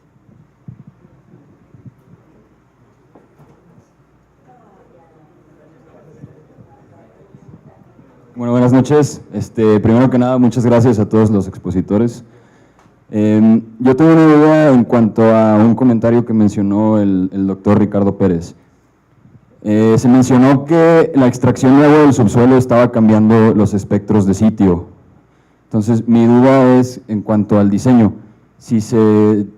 Mi duda es que si estos cambios de la frecuencia del suelo en esas zonas puede llegar a afectar negativamente una estructura que se calculó con un periodo y eventualmente el suelo tuvo otro periodo, no sé, que pueda entrar en resonancia o cualquier otro efecto negativo. Si es que sí existe un posible efecto negativo, ¿cómo se tendría contemplado esto en el reglamento o si se ha previsto de alguna manera? Gracias. Bueno, sí es un hecho que la extracción del agua, bueno, antes que nada yo no soy doctor, soy ingeniero, y bueno, pues he obtenido conocimientos por mis relaciones y estudios que he hecho con algunas otras personas, pero muchas gracias por el título. Okay. Sí, efectivamente, la extracción del agua del subsuelo por el gobierno y también clandestinas han hecho que baje el contenido de agua de la zona del lago. Obviamente el suelo se consolida y obtiene mayor rigidez. Los periodos del suelo de oscilación del terreno tienden a bajar y a afectar construcciones de menor periodo de oscilación. Sin embargo, los espectros de diseño contemplan esa posibilidad y el espectro de diseño no es un espectro similar de respuesta que terminan en un pico, sino que terminan en una meseta, es decir, es una gráfica ascendente desde aceleración nula, luego toma una forma de meseta que algunos de ustedes ya la habrán estudiado, y después una forma descendente representando la parte baja de la gráfica. Esa parte horizontal es la que podría tomar en cuenta el efecto del cambio de consolidación del suelo, y porque también es un envolvente de diferentes espectros de respuesta de edificaciones de diferentes características en determinadas zonas de la ciudad. Sí está contemplado. Sin embargo, la observación que hemos hecho nos despierta también el interés por estudiar más ese tema. No se había contemplado porque del 1976, que fue el reglamento último que existía antes del temblor del 85, no se tenían esas observaciones tan claras por la falta de instrumentación. Había unos 16 instrumentos en toda la ciudad, ahora hay cerca de 100. En algunos proyectos, voy a mencionar dos en los que he estado cercano, tres. Uno es la construcción de el diseño de la línea 12 en su tramo de túnel entre lo que es la estación Insurgentes y, bueno, más Mixcoac y Mexicalcingo, y después es la parte de túnel que se hizo con escudo. Se analizó el tipo de empujes de suelo que podía ejercer en las condiciones actuales del suelo y bajo las condiciones a 50 años después de cierto drenaje, no drenaje, sino extracción del agua y cambio de consolidación. Ese diseño también, ese criterio también se ha considerado para el diseño de los túneles que se están construyendo en el lado oriente de la ciudad, el Teo, túnel y otros túneles que van a captar agua pluvial para llevarla hasta el oriente. En esos túneles se está considerando también la consolidación del suelo primero a 50 años, pero el efecto es demasiado nocivo, fuerte. Entonces se bajó a 25 años, pero se está considerando ya en algunos casos especiales. Muchas gracias. Muchas gracias. Antes de la siguiente pregunta, le quiero hacer la palabra al doctor Sánchez Sesma para que nos explique las particularidades del video que nos mostró el maestro Ribé. Bueno. Les señalaba, gracias, maestro. Me señala el maestro Ribé que el edificio donde estaba el sitio de cómputo está en la colonia Roma. La colonia Roma es una zona donde los periodos dominantes del terreno son del orden de 2 segundos y los cambios que se ven en el movimiento se pueden analizar en unos mapas que se llaman odogramas y corresponde del 19 de septiembre de este año. Entonces, no se ha terminado todavía el análisis del mecanismo de ruptura, pero la longitud de la ruptura puede ser de unos 30 kilómetros. Lo que hay dos posibilidades, que estemos viendo este temblor, por sus características, tuvo una caída de esfuerzos muy grande. La ruptura fue muy rápida y se debe ver en los sismogramas la fase de inicio de la ruptura y la fase en la que la ruptura se frena. Son dos episodios importantes y en los que puede haber cambios de la dirección de las ondas. Además puede verse, y eso es algo que todavía no se ha logrado, tenemos que identificarlo viendo los sismogramas, podemos estar viendo la llegada de ondas directas y probablemente la llegada de ondas difractadas y de ondas superficiales producidas por irregularidades en la cercanía. Ante estos datos, una de las cosas que estamos empezando a hacer con mis estudiantes es analizar la doble integración de los registros de aceleración para identificar las distintas fases en donde les mostré algunos acelerogramas y se ve que hay varios episodios donde se ven varios episodios de ruptura y tiene que ver con la fuente y tiene que ver es un proceso muy complicado, pero sí se puede identificar analizando las trayectorias de las partículas, la historia del movimiento. Entonces, en ocasiones estos cambios de dirección pueden indicar la llegada de una fase diferente que puede ser o bien la fase de frenado de la ruptura, y eso que ocurrió a 120 kilómetros de distancia, y la ruptura, estimo, si la ruptura tuvo una velocidad de propagación de, ¿qué será?, de 3 kilómetros por segundo y tiene una longitud de ruptura de 30 kilómetros, ya pueden calcular la diferencia de las distintas fases e irregularidades de la ruptura. No se ha terminado el análisis y se está haciendo un análisis con técnicas de retroproyección, por ejemplo, usando datos de estaciones lejanas, se puede hacer una historia de la ruptura. Hay algunos grupos que han trabajado en eso y podrían decidir, y yo no he visto todavía los resultados, y de hecho aquí en México solamente hay un investigador en Juriquilla que está trabajando en eso, pero en otros lados del mundo están estudiando las distintas fases de lo que llaman asperezas de la zona de ruptura, y es un detalle muy fino que puede indicar episodios. La ruptura no es algo uniforme, sería el caso del temblor de Michoacán, se puede estimar se puede decir que la ruptura se dio como la ruptura de una grieta con algunos episodios de frenado, y en cambio ahora lo que tuvimos fue una ruptura muy intensa, y estamos viendo que puede haber distintas fases del movimiento. Sería, ahora, con estos datos podemos estimar la duración entre el cambio de la longitud y tratando de verlo.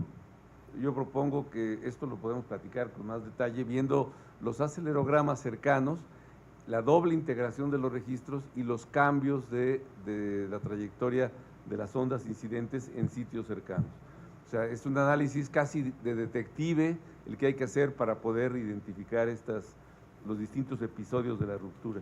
Pero es muy interesante esta observación, y seguramente los que sentimos ese temblor, pues sentimos ese cambio en las aceleraciones en una dirección. Y yo estaba en mi oficina porque ya habíamos hecho el simulacro un poco antes, y yo me regresé a mi oficina muy tranquilo, pero cuando empezó este temblor no hubo ninguna alerta, simplemente hubo que estar detenidos los libros que estaban cayéndose, pero en Ciudad Universitaria sí se sintieron estas direcciones alternas unos segundos después de iniciado el temblor. Quizás la duración entre estos cambios de dirección fueron unos 15 segundos, 20 segundos. Son distintas fases del movimiento que habrá que analizar. No tengo la respuesta precisa, pero en algunos casos se puede seguir el movimiento y sería bueno poder identificarlo. Si alguien quiere hacer su tesis profesional o de maestría sobre el tema, ahí están los datos. Más bien lo que nos falta son fuerzas. Tenemos 70 y tantas estaciones, casi 80 estaciones, con registros de aceleración, 3 componentes. Entonces se tiene que hacer un análisis detallado de cada registro, integrar cada registro en tiempo 2 veces, cuidando que no se inestabilice la integral, que se hagan bien, y conseguir, en algunos casos tenemos tiempos absolutos, en otros casos hay que reconstruir los tiempos absolutos para poder hacer una historia del movimiento que sea coherente y que permita explicar estos fenómenos que no siempre se tienen. O sea, esa es una observación que son datos muy importantes. Una cosa que interesa es cómo las consolas se empiezan a mover en una dirección y se ve, y los cables, yo me preguntaba, ¿y los cables de cómputo dónde están? ¿No estaban ancladas con algún cable o eran todas inalámbricas? No les sé decir, doctor, así me lo pasaron. Yo vi que se movían como un refrigerador con rueditas, pero dije, ¿y los cables? No se veía que hubiera cables, ¿verdad? Sí, no, realmente no. O sea, aquí los racks estaban ahí nada más puestos. En fin, estas son algunas incógnitas que sería bueno dilucidar. Pues ahora sí que ahí están los datos, y lo que falta es, si alguien tiene alguna idea que probar, pues es el momento. Gracias, doctor.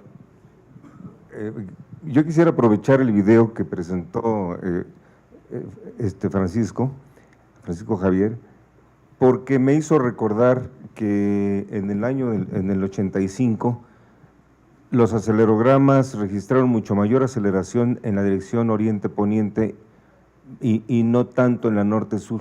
Es decir, al parecer, el subsuelo de la Ciudad de México es más vulnerable de oriente a poniente. En este sismo del 2017 hubo más registros, en abundancia, y sigue predominando las aceleraciones en la dirección oriente-poniente.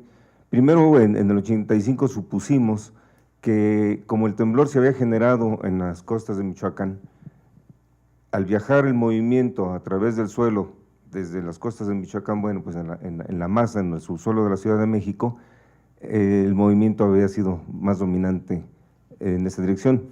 En esta ocasión, el temblor o el hipocentro estuvo muy cerca de la Ciudad de México, no podemos, más hacia el sur que hacia el oriente. Sin embargo, la mayor parte de los acelerogramas reflejan una respuesta más intensa en el lado oriente-poniente, en la dirección oriente-poniente. Eso no es todavía una ley, pero aparentemente la geofísica del subsuelo tiene algo que decirnos, nos está diciendo algo. Por lo pronto, creo que los ingenieros que nos dedicamos a la práctica debemos pensar, sin que esté escrito todavía en ningún lado, que las edificaciones deben ser tal vez más resistentes en las direcciones oriente-poniente. Hay casos de edificios, la misma estructura, en edificios orientados en dos posiciones y tuvieron mucho más daños los vulnerables en la dirección oriente-poniente. Entonces es un dato que nos debe alertar para estudiar más ese tema. Un comentario. Aquí estamos haciendo reconstrucción de los tiempos absolutos. Las estaciones de CIRES ya la mayor parte tienen tiempo absoluto. Aún así hay que hacer el análisis de la sincronía de los registros y con un análisis espectral tratamos de construir una historia del movimiento precisamente para seguir las polarizaciones y examinar esta idea de que puede haber aceleraciones mayores en una cierta dirección y esto pues habrá que validarlo con los análisis y por ejemplo, la dirección de arribo de las ondas y sus distintas polarizaciones deberán reflejarse en los diseños si es que se encuentra una dirección predominante. Ahora estamos haciendo apenas estos análisis. Para el temblor del 25 de abril del 89, que fue uno de los primeros que se registró ya con la red, se hizo un primer análisis. Y no veíamos, sigue ahí también, hay aceleraciones importantes norte-sur en el 25 de abril de 89, pero la observación que hace el ingeniero es para revisarla y para tenerla en cuenta si es que hay alguna dirección predominante en la cuenca. Muchas gracias. Había una pregunta aquí atrás, por favor.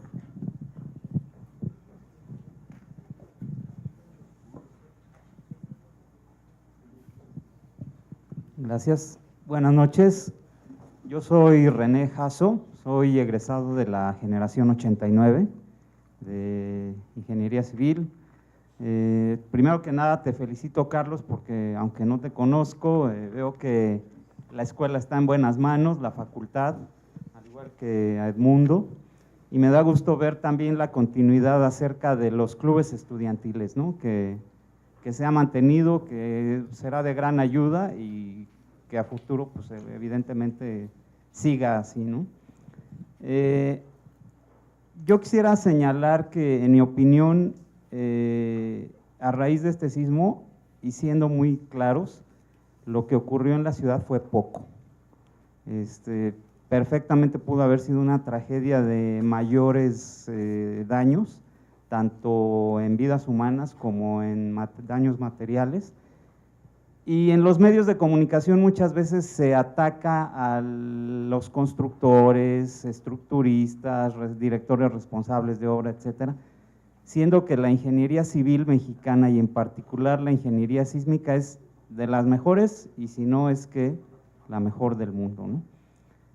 Yo ya no vivo en la Ciudad de México, por razones de trabajo vivo en Querétaro ya desde hace casi 15 años. Y a distancia me llamaron la atención dos casos que en particular quisiera preguntarte a ti, Javier, tú que presentaste fotos de daños en edificios, etcétera, y de los cuales pues no deja de haber como que cierta duda o cierta sospecha. Uno de ellos es el de Galerías Coapa, que se dice que Liverpool pagó, que el daño es muy fuerte y que incluso la van a demoler, no estoy seguro, que Liverpool pagó para que no se difundiera con mucha,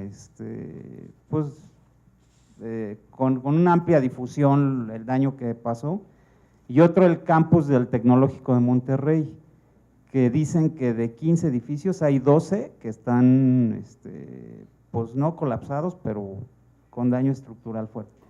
¿Qué hay con respecto a esos dos casos, Javier? En esa zona de la ciudad se rebasaron las aceleraciones de diseño, desde mi punto de vista, por mucho. Una universidad, una escuela está diseñada con un coeficiente sísmico 50% mayor a con lo que se diseñan las estructuras comunes, es una estructura del grupo A. Y a pesar de eso tuvieron un daño estructural muy severo. Entonces, lo más probable, y lo que nos presentó tanto el doctor Sánchez Sesma como el ingeniero Ricardo Pérez Ruiz, es que las aceleraciones de diseño en ese lugar seguramente se rebasaron. Yo no veo y no creo, no veo negligencia, a lo mejor un poco en los puentes, no se ha dicho nada bien, pero no veo ningún tipo de negligencia ni error de diseño en esos edificios, seguramente. O sea, son edificios muy cuidados, muy estudiados, y yo creo que ahí sí se rebasaron las aceleraciones de diseño. O sea, fue algo que se salió totalmente de cualquier cálculo que se pudo haber hecho. Yo estoy seguro de ello, seguro.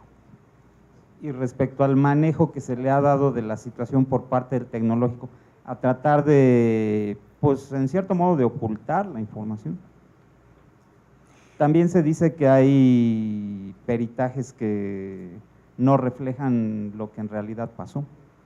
El peritaje oficial ya salió en la televisión, lo hizo el despacho del ingeniero García Jarque, y ahí se dieron cuenta que el apoyo donde estaban los puentes, la ménsula donde estaban apoyados, era muy pequeña.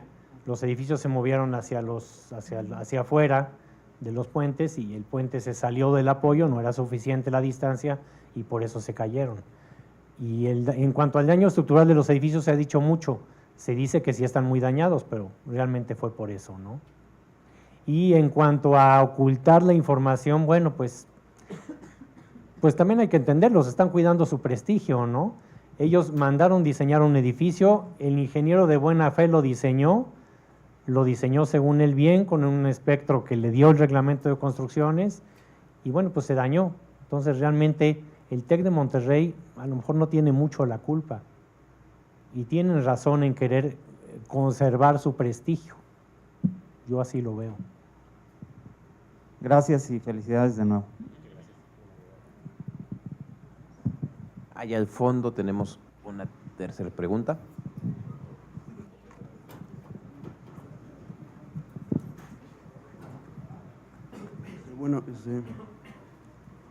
Bueno, yo soy estudiante de Área 1 y mi duda era para el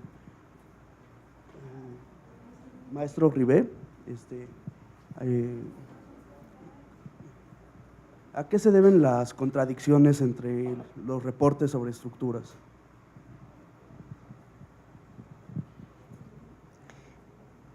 Pues mira, sobre todo a que se manejaron muchos, bueno, el sismo sobrepasó la infraestructura que se tenía en cuanto a ingenieros civiles, estructuristas que pudieran revisar y dar una opinión confiable en un edificio. Primero pasaban personas de protección civil que no tenían prácticamente idea de la cuestión estructural, veían grietas y ponían el cordón y decían que era inseguro. A veces pasaban arquitectos que con muy buena fe, pero pues no tenían los conocimientos suficientes y bueno, pues no daban una opinión demasiado confiable a veces, ¿no? ¿Por qué? Porque no lo sabían y a lo mejor no tienen por qué saberlo, son arquitectos, no ingenieros. Y bueno, pues, bueno. Y luego había muy pocos ingenieros estructuristas que realmente daban una opinión más confiable y se contradecía contra todos los que habían pasado antes, que a lo mejor no lo sabían hacer. Hubo un caso muy específico, un edificio en la Colonia Condesa, un edificio emblemático de la Colonia Condesa, que es el edificio Basurto. Pasaron unos arquitectos y dijeron que estaba perfecto y pasó uno de los despachos más prestigiados de México, el de Colinas de Buen, y dijeron que no se podía habitar el edificio y que tenían que salirse todos. Entonces, y así ese tipo de contradicciones se dieron o se están dando muchísimo, porque déjame decirte que todavía seguimos nosotros inspeccionando edificios que no ha ido a ver nadie todavía, y siguen hablando al despacho y por favor vaya, ingeniero, y se lo suplico, y sigue la situación muy crítica. Ok, muchas gracias. Gracias. También una idea que quiero complementar. Especialistas en ingeniería estructural, sí hay una buena cantidad en la Ciudad de México, pero los dictámenes hasta ahora las autoridades los aceptan por parte de un corresponsable en seguridad estructural. Y hoy por hoy habemos no más de 210 corresponsables registrados, de los cuales yo creo que en operación estaremos no más de 100. Entonces, 100 corresponsables en números redondos para toda la Ciudad de México es un número muy pequeño. Hace falta que, y bueno, otro dato lamentable es que la edad promedio de los corresponsables en seguridad estructural es de 55 años, o sea, es bastante, grandecitos. Lo que hace falta es que los jóvenes como ustedes que tienen hoy la oportunidad de decidir un derrotero en su carrera profesional, la ingeniería estructural es una oportunidad muy interesante para su desempeño, y sobre todo si deciden especializarse en estas áreas de la corresponsabilidad. Le hace falta a la ciudad y le hace falta a la sociedad contar con más corresponsables. Sirva esta plática para invitarlos a que sigan esta área de la ingeniería estructural, que es muy interesante. Muy bien. Pues para finalizar yo quiero dejar una pregunta, si alguien la quiere contestar. Se ha hablado mucho de lecciones aprendidas y qué aprendimos del sismo, qué tenemos que hacer que no hayamos estado haciendo. Yo me quiero referir al sismo del 85, y es de lo que se supone que debimos haber aprendido, ¿qué se nos olvidó? ¿O en qué hemos sido negligentes o qué hemos dejado de hacer que debimos haber hecho a partir del sismo del 85?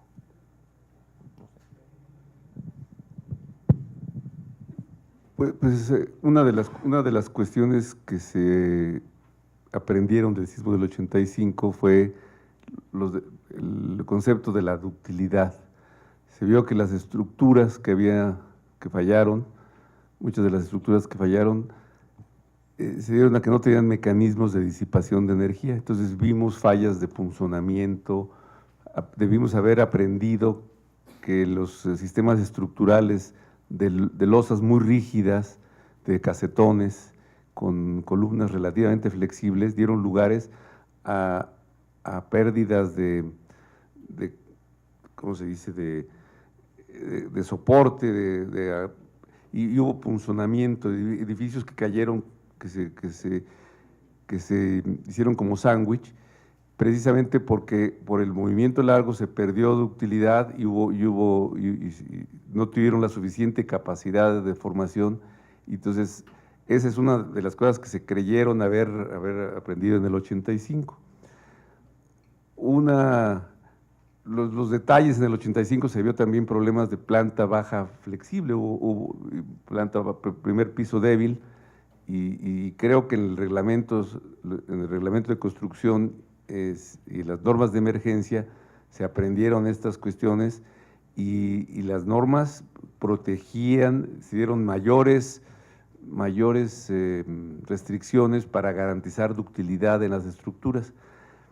Se decidió que debería haber cuerpos especiales y se creó, no hace mucho, el Instituto para la Seguridad de las Construcciones, pero por alguna razón no tiene facultades legales para intervenir, y de hecho se ha discutido que no tiene dientes para poder sancionar a quienes cometen faltas. O sea, la capacidad de supervisión es la que no se ha mantenido, no se ha logrado tener una suficiente capacidad de supervisión. Y yo creo que a esto hay que agregar sí, el hecho de la incertidumbre misma sobre los terremotos. Hay, por ejemplo, se mencionaba que la zona, que el gap, que la brecha de Guerrero es una brecha que no se ha llenado, pero también se han descubierto en los últimos años los sismos lentos. Son sismos que serían los sismos buenos, de magnitud, en México ya se han registrado más de 2, sismos de magnitud 8, pero que duran 3 meses. Son grandes sismos, pero que se dan en deslizamiento un poquito más profundo, más al interior de la placa. Se han descubierto gracias a la tecnología de los GPS, de posicionamiento global, y se han encontrado que después de varios meses ocurrió ya un sismo y que es de gran magnitud, pero es un sismo que son tan suavecitos que no generan daños. Son los sismos buenos. Si esos sismos son suficientes para llenar el hueco, no lo sabemos todavía, porque puede ser que sea una parte de la placa más profunda que se deslizó. Eso mientras no entendamos cómo está constituida la placa, porque debo decirles, las incertidumbres que ahí se tienen son impresionantes, porque el radio de la Tierra es del orden de 6.300 kilómetros. Y las placas las placas oceánicas varían entre 10 y 15 kilómetros, y la placa continental como 20 kilómetros. De manera que es como la cascarita de un durazno, y no sabemos los detalles. Podríamos saber más si hacemos tomografía de alta resolución, pero eso es muy costosa. Es como hacer tomografía médica en la Tierra. En la medicina se puede hacer porque todo está bajo las manos, en un aparato que mueve el médico y puede hacer tomografía. En cambio, en la Tierra hay que mover equipos por kilómetros y poner muchos sensores. No hay en el mundo capacidad de hacer tomografía tan detallada. La precisión con la que localizamos los temblores puede tener errores de 2 o 3 kilómetros. O sea, quiere decir que tenemos grandes incertidumbres en este campo. Entonces, las lecciones aprendidas creo que en general se han aprendido. Si se hubiera repetido el sismo de 85, los daños hubieran sido mucho menores que entonces. Sin embargo, ya preveíamos después del 85 que podía haber terremotos de fallamiento normal con más vulnerabilidad o más afectación, más amenaza en periodo corto.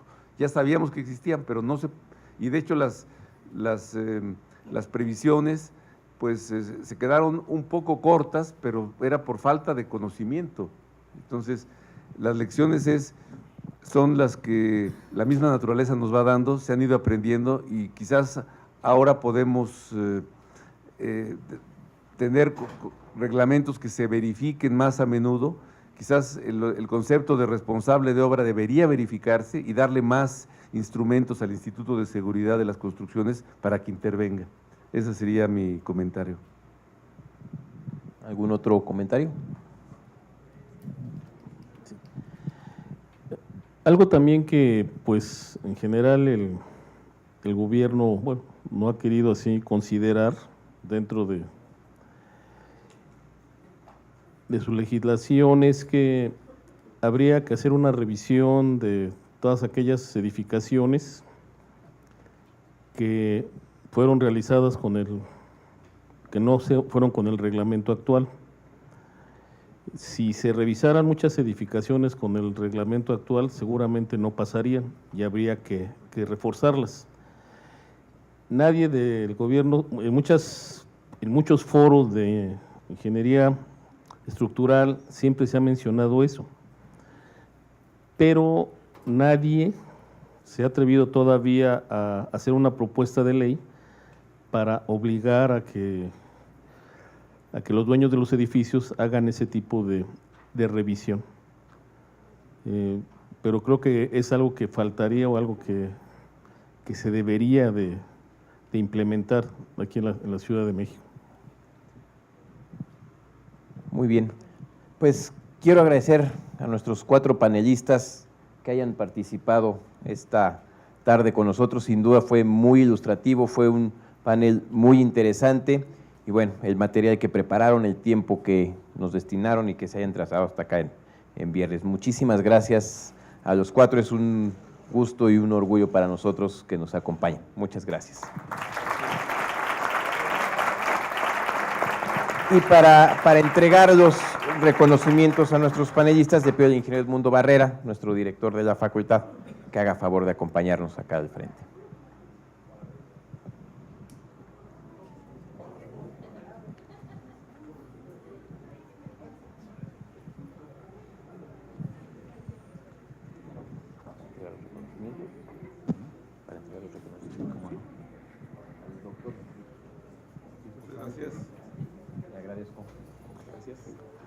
Pues le damos un aplauso muy cariñoso y muy agradecidos, doctor, por su presencia, su brillante exposición y que queden nuestros muchachos invitados para seguirse formando y trabajar exactamente en esto. Muchas gracias. Gracias.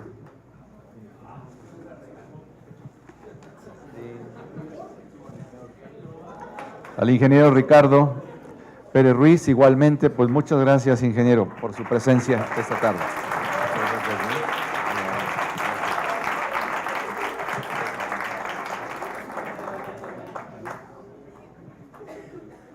Al maestro y su maestro, Francisco Javier Ribé Martínez de Velasco. Muchas gracias, Javier, también por su...